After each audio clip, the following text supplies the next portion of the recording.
Bismillahirrahmanirrahim. Bishrah li sadri wa yassir li amri wahlul 'uqdatam min lisani yafqahu qawli.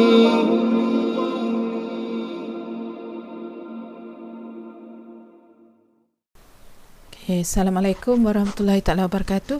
Jadi hari ini kita nak sambung balik pelajaran kita minggu lepas di bawah tajuk fungsi dan persamaan kuadratik dalam satu pemboleh ubah. Okey, kalau minggu lepas kita dah tengok macam mana nak menentukan sama ada suatu ungkapan yang diberi merupakan ungkapan kuadratik dalam satu pemboleh ubah atau bukan. Okey, kemudian kita awak diminta juga memberikan justifikasi jika bukan.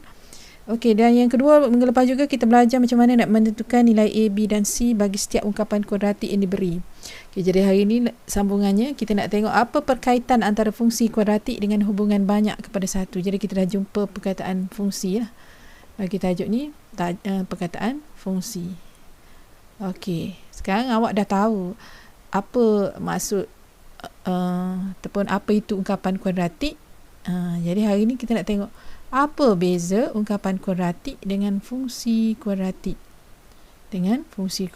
Okey. Ungkapan kuadratik kita tulis macam ni. Awak dah kenal kan? Last week kita dah kenal. Ungkapan fungsi kuadratik pula kita tulis macam ni. Ada fx di hadapan dia. Okey, jadi hari ni juga kita nak tengok macam mana ataupun nak refresh balik apa itu hubungan. Macam mana yang dikatakan dengan hubungan. Okey, ada 4 jenis hubungan yang awak perlu tahu. Okey, yang pertama hubungan satu kepada satu. Satu kepada satu ni kalau ikutkan mudah lah. Dia macam one to one. Dia tak ada sharing. So, setiap unsur dalam A, dia pair dengan unsur dalam B. Unsur yang kedua pula pair dengan unsur lain dalam B. Dia tak ada kongsi-kongsi. Okey, yang ni satu kepada satu. Macam mana hubungan yang kedua? Satu kepada banyak. Okey, satu kepada banyak ni sebelah kiri ni satu unsur je, tetapi dia pair dekat belah kanan ni banyak. Dia jadi macam ni. Okey. Yang ni satu kepada banyak. Okey, jenis hubungan yang ketiga banyak kepada satu. Okey, banyak kepada satu ni sebelah kiri ni banyak, sebelah kanan satu je. Tak kira lah. 1, 2 atau 3, maksudnya lebih dari 1 lah. Okey, yang ni banyak kepada 1. Akhir sekali kita tengok banyak kepada banyak. Okey, banyak kepada banyak macam ni. Okey, okey, kemudian yang ni pun dia banyak juga. Dia macam silang-silang macam tu lah, macam laru sikit. Okey, yang ni banyak kepada banyak. Jadi ada 4 jenis hubungan. Okey, seterusnya kita nak tengok mengenal pasti fungsi kuadratik sebagai hubungan banyak kepada satu. Jadi kita dah tahu kuadratik ni sebenarnya hubungan banyak kepada satu. Banyak sebelah kiri, satu sahaja sebelah kanan. Kita nak buktikan ni. Okey, di sini ada aktiviti rangsangan minda 3. Okey, awak boleh buat aktiviti ni sebab awak pun dah dapat buku teks. Okey. Jadi apa yang awak perlu buat, awak kena lukis satu garis lurus selari dengan paksi X pada graf, kemudian tandakan titik persilangan, intersection dia, kemudian nyatakan bilangan titik persilangan ada berapa, kira, kemudian ulang untuk ulang untuk B dan C. Kemudian dia kata pastikan garis lurus dilukis selari dengan paksi X. Okey, yang ni dah ada contoh, satu contoh. Dia letak pembaris tu dekat 4. Tengok bahagian atas. Okey, dekat 4. Ini berapa bilangan titik persilangan? Ada 2. 2 titik persilangan. Okey, 2 titik persilangan. Ni 2. Kemudian koordinat dia kita boleh baca di sini. Koordinat dia sini pun boleh baca. Jadi koordinat dia 4 dan negatif 1 4. Okey. Tengok soalan B. Okey, tengok soalan B. Katakan saya letak pembaris tu dekat fx sama dengan 1. Okey, selari dengan paksi y, fx sama dengan 1. Okey, berapa bilangan titik persilangan? Kalau tengok sini 1, sini 1 ada 2 juga. Okey, 2. Okey, apa koordinat titik persilangan dia? Okey, kalau tengok situ dia ada 01, ni 01, and then satu lagi 41. Okey, nampak 41. Okey, untuk soalan C kita ubahlah, kita cari fx yang berbeza sebab arahan dia pun memang macam tu, dia suruh fx. Okey, kita letak fx dekat 6. Jadi sama sebenarnya. Kita ada dua titik persilangan. Okey, apa koordinat titik persilangan tu? Boleh baca di sini. -16. Satu lagi 46. Okey, nampak boleh nampak di sini. Okey, apa yang dikatakan fungsi tadi banyak kepada 1 tu? Kita tengok sini. Okey, apa kaitan antara koordinat x dengan koordinat y pada kedua-dua titik persilangan setiap fungsi? Apa kaitan dia? Kaitan dia. Apakah jenis hubungan? Okey. Semua fungsi kuadratik mempunyai imej yang sama. Imej yang sama. Betul tak imej? So, which one is imej? Imej ni. Y dia. Ataupun fx dia dikatakan imej. Ni 1, this one 4, yang ni 6. Okey. Yang mana dikatakan objek? Objek dia koordinat x tadi. Ni 4 negatif 1 berbeza kan? 0, 4 berbeza, negatif 1, 4 pun berbeza. Jadi hubungan suatu fungsi kuadratik ialah hubungan banyak kepada 1. Itu kesimpulan yang kita boleh buat. Okey, seterusnya kita nak tengok apakah bentuk graf fungsi kuadratik. Itu saya dah bagi tahu. Fungsi kuadratik ni ada dua bentuk graf. Yang pertama bentuk senyum, satu lagi bentuk masam. Bila kejadian ini berlaku, bila situasi senyum masam ini berlaku. Okey, yang ni saya nak awak imbas sendiri sebab awak pun dah dapat buku teks. Imbas sendiri. Kemudian awak buat slide dia. Awak slider ni untuk nilai A ni awak gerakkan dia. Macam mana bentuk yang awak dapat? Macam ni dia bagi contoh satu, negatif 0.7. Jadi A dia negatif, dia akan bentuk masam. What happen kalau A dia positif, bentuk dia senyum 1.6. Okey, boleh ini kesimpulan dia. Yang ni awak kena buat sendiri. Okey, apa kesimpulan dia? Hanya terdapat dua bentuk graf. Nilai A menentukan bentuk graf. Yang ni saya highlight belakang dah. Okey, yang ni awak kena salin, nanti saya akan bagi. Kalau A lebih besar dari 0, dia senyum. A lebih kecil dari 0, dia masam. Okey, seterusnya kita nak tengok itu pun ada saya sentuh sikit tentang titik maksimum dan minimum. Okey, bila kita boleh dapat titik maksimum dan minimum ni? Tadi kita dah tahu bentuk ada dua jenis. Jadi titik maksimum ni kita boleh dapat bila graf tu masam. Nampak tak? Masam. Kita boleh dapat titik maksimum sebab ada atas tu puncak dia tu. Bagi lakaran graf fungsi kuadratik dengan keadaan A lebih kecil dari 0, A negatif.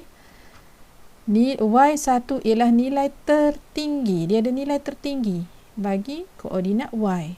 Kemudian bila kita dapat tu, kita boleh unjurkan macam ni. Kita buat garis putus-putus ke bawah, kita akan dapat nilai X1 yang sepadan. Jadi titik X1, Y1 dikenali sebagai titik maksimum. Okay, sebaliknya kalau graf senyum, bila A more than 0, A positif, jadi kita akan ada nilai terendah.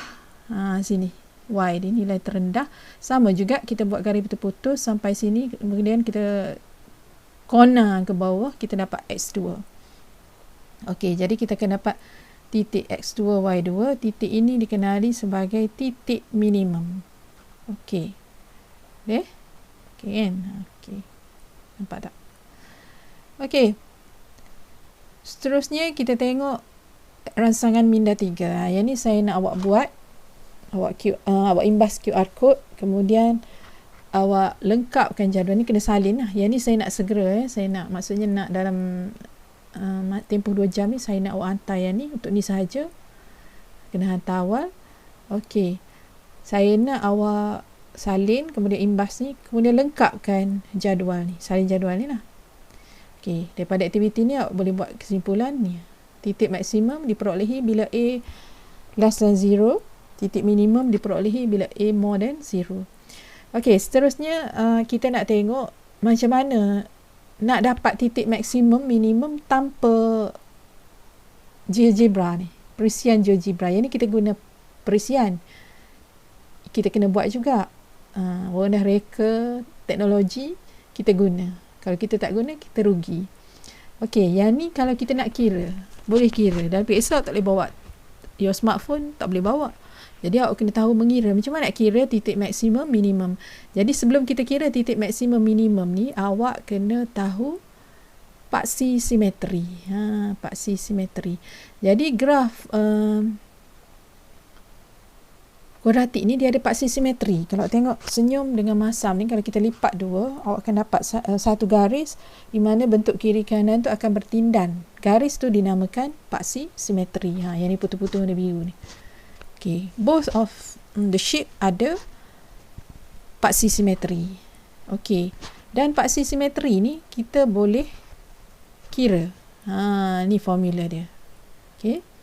Formula untuk paksi simetri ni, X sama dengan negatif B per 2A.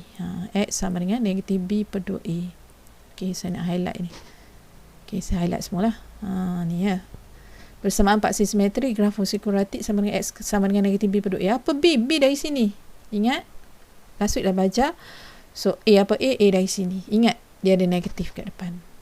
Okay. Seterusnya, kita tengok yang ni senang je. Melukis dan mengenal pasti paksi simetri graf fungsi kuadratik. Dia dah bagi graf siap-siap, dia suruh lukis. Saya tak nak lukis lah. Awak boleh lukis sendiri.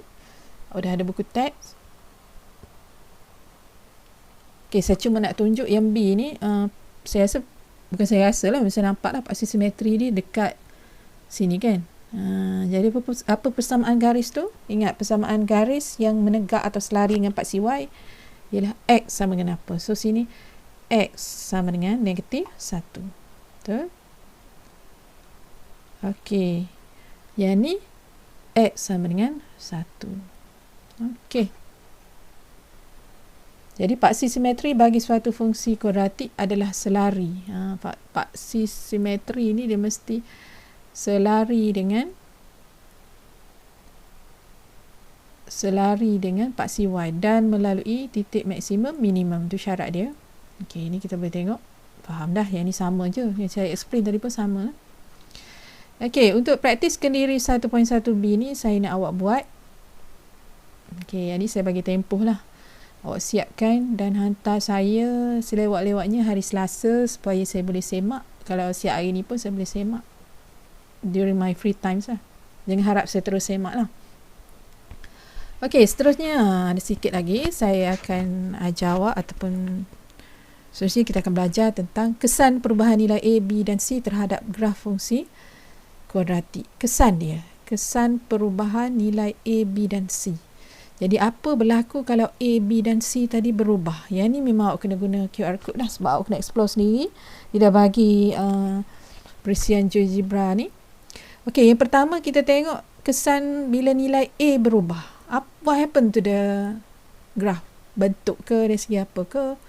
Okey, awak imbas yang ni. Okey, yang ni awak gerakkan macam contoh yang ni, dia kata A 0.8. Kemudian A 3.2. Tengok apa perbezaan antara dua graf ni. Yang ni kalau nampak dia lebih lebar, this one kurus. Lebar, kurus. Betul? Okey, jadi lebar, kurus. Kecil, lebar. Besar, A besar, dia kurus. Boleh ingat? Okey, jadi nilai A menentukan bentuk graf. A tadi menentukan bentuk graf. Boleh? Ni nota nanti awak kena salin, saya bagi siap-siap. Okey, ni dia bagi contoh. Bukan dia bagi contoh lah, ni nota juga ni. Dia tak ada, tak bagi tahu pun A apa. Okey, katakan A2, A1. Yang ni graf senyum A1 lebih kecil dari A2. Sebab tu bila A1, graf dia lebar. Bila A2, graf dia kurus. Ingat, yang kecil lebar. Besar, kurus. Okey. Kalau graf masam pun sama. Dia tak tengok negatif. Negatif ni awak abai. Dia hanya tengok A ni. Nilai A sahaja. So, kalau tengok ini A1 lebih kecil dari A2. Okey. Katakan yang ni 3. Yang ni 5. Jangan pertikaikan negatif 5, negatif 3 ni. Tak. Yang ni 3. Yang ni 5. Jadi bila 3 tu lebih kecil dari 5, that's why 3 tu lebih lebar dari 5. 5 kurus saja. Okey, boleh Okey, apa jadi kalau B berubah? Nilai B pula. Nilai B ni, sama juga, awak kena imbas QR code. Dia menentukan kedudukan paksi simetri. Kedudukan paksi simetri. Kalau tengok yang ni B4. Besarlah 4 ni. Paksi simetri berada di kiri paksi Y. Yang ni B-2. B kecil. Jadi dia duduk sini. Okey, cuma yang ni banyak awak kena fikir. Nilai B berubah ataupun perubahan nilai B menyebabkan perubahan pada kedudukan paksi simetri. Kiri atau kanan paksi Y. Okey, bagi graf fungsi kuadratik, dia ada 2 kes. A lebih besar dari 0. Bila B lebih besar dari 0, paksi simetri berada di kiri paksi Y. Okey, kiri. Yang ni B lebih besar dari 0. Ni bagi graf senyum. Kalau B kecil dari 0, paksi simetri berada di kanan paksi Y. Okey, awak boleh cuba tadi dengan GeoGebra. Tak percaya, cuba. Okey, what happen kalau B sama dengan 0? Maksudnya ni tak ada. Dia jadi persamaan dia AX kuasa 2 tambah C saja. Maka paksi simetri ialah paksi Y. Dia lipat tengah ni, dia akan dapat bentuk yang sama saiz. Okey. Kalau graf masam, itu A lebih kecil dari 0, dia sebaliknya. B lebih besar dari 0, kanan. Paksi simetri kanan. B kecil dari 0, maksudnya B tu negatif lah ya. Kiri paksi Y. Kalau B sama dengan 0, paksi Y. Okey, ini sama. Okey, ini. Nanti kita akan salin ni. Saya akan bagi awak untuk salin. Okey. C, seterusnya. C berubah. Kalau nilai C berubah, C ni awak tahulah, awak dah belajar graf garis lurus. C ni ialah apa C? C ini ialah pintasan Y. Macam ni. C -6 dipotong kat sini. C -2 dipotong di sini. Jadi, kedudukan pintasan Y apabila nilai C berubah. Nilai C menentukan kedudukan pintasan Y. C itu sendiri merupakan pintasan Y dah. Okey. Jadi tak kira graf senyum atau masam, sama. Okey, seterusnya kita tengok beberapa contoh di sini. Contoh 2, fungsi kuadratik fx sama dengan x kuasa 2 tolak 3 tambah tolak 3x tambah c melalui titik A. Hitung nilai C. Okey, kalau tengok soalan A ni, A04. 04 ni sebenarnya dia dah berada atas paksi Y. Faham tak? Macam ni kan. Yang ni 4 duduk sini lah. Okey, 4 kat sini. Jadi, kita bagi apa dah? C dia 4. C dia 4.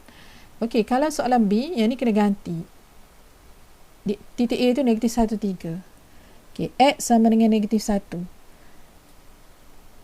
Okey, X yang ambil dari sini. Fx sama dengan 3 dari sini. Kemudian diganti dalam ni. Boleh? 3 sama dengan negatif 1 kuasa 2 tolak 3 darab negatif 1 tambah C. C sama dengan negatif 1. Dia suruh cari C ya. Okey, kita tengok contoh yang terakhir sebelum saya end up video ni. Okey, contoh 3.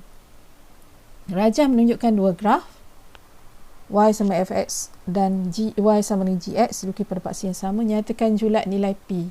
Kita nak tahu P ni berada antara nilai mana. P ni kalau tengok A, okey, bila graf senyum, A mesti besar dari 0. Itu satu hal lah. Kemudian kita tengok bentuk ni 3.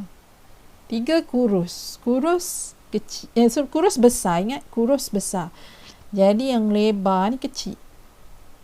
Jadi P ni mestilah kurang daripada 3. Tetapi dia mesti lebih besar dari 0. Kenapa lebih besar dari 0? Sebab graf senyum. Oleh sebab, ni justifikasi. Oleh sebab bukaan bagi graf Gx adalah lebih lebar, maka P lebih kecil dari 3. Maka graf berbentuk senyum. Bagi graf berbentuk senyum, P lebih besar dari 0. Oleh itu, sebab itulah dapat macam tu. Okey, jadi banyak awak belajar ini. Minta maaf lah, saya kena ajar banyak sebabnya awak hanya bersemuka dengan saya. Awak hanya kelas online dengan saya seminggu sekali. Compare kalau kita bersemuka di sekolah 3 kali seminggu matematik. Jadi Banyak awak kena belajar. Awak boleh ulang video ni, ulang sampai faham. Tak faham, pause. Boleh screenshot nak tanya saya, WhatsApp saya tak marah. Okey. Yang ni saya nak suruh awak buat. Ini buat sendiri, sama dengan latihan tadi. So, hantar kepada saya sebelum atau last sekali hari Selasa supaya saya boleh semak. Okey. Jadi buat betul-betul latihan supaya faham betul-betul. Sekian. Assalamualaikum warahmatullahi wabarakatuh. Bye.